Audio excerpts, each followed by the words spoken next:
નમસ્તે દર્શક મિત્રો, મારું નામ છે ફકલ પૂર્વી। આરપી ગુજરાત ન્યૂઝ ચેનલમાં આપનું હાર્દિક સ્વાગત છે।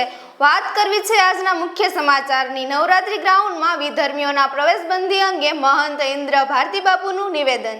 ગણપતિ ઉત્સવમાં ઇન્દ્ર ભારતી બાપુએ કહ્યું કે દાંડિયા ઓછા રમજો અને બહેનો દીકરીઓની સુરક્ષા પર વધારે ધ્યાન આપજો। વિધર્મીઓ ચાંદલા કરે, ટેટુ કરે અને ડુપ્લિકેટ આધાર કાર્ડ થકી ગ્રાઉન્ડમાં ઘૂસી અને બહેનો દીકરીઓને ફસાવવાનો પ્રયાસ કરે છે। યુવાનોને અપીલ કે જરૂર પડે તો દીકરીઓ માટે માથું દઈ દેજો। વધુ સમાચાર જોવા માટે જોતા રહો આરપી ગુજરાત ન્યૂઝ રાજકોટ। સુરક્ષિત રહો। ધન્યવાદ। કે નવરાત્રીની અંદર જે આપણી બહેનો દીકરીઓ ગરબાની અંદર રાસ અને દાંડિયા રાસની અંદર જ્યારે જાય છે ત્યારે ઘણા એવા વિધર્મીઓ જે ચાંદલા કરે, ટેટુ કરે, ડુપ્લિકેટ આધાર કાર્ડ બનાવે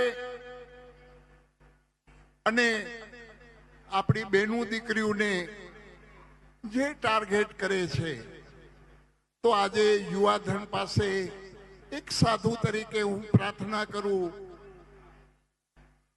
પ્રભુ પહેલા બહેનો દીકરીઓ માટે માથા દઈ દેતા, હવે ખાલી ધ્યાન તો રાખજો, તમે ખાલી માથા દેવાની જરૂર નથી, દઈ પણ દેવાય તોય વાંધો નહીં,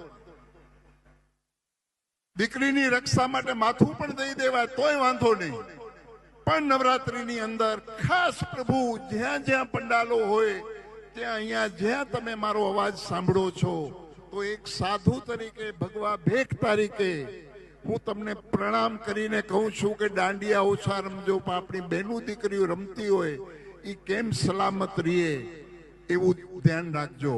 કેમ કે વિધર્મીઓ આપણી બહેનો દીકરીઓને ટાર્ગેટ બનાવે છે અને વિધર્મીઓ આજે પ્રભુ 2 દિવસ પહેલા જ ભારતના પંતપ્રધાન માનનીય મોદી સાહેબ ના માતુશ્રી વિશે જો અપશબ્દો બોલી જતા હોય આ નાલાયકો, તો આપણે સમજવાનું છે।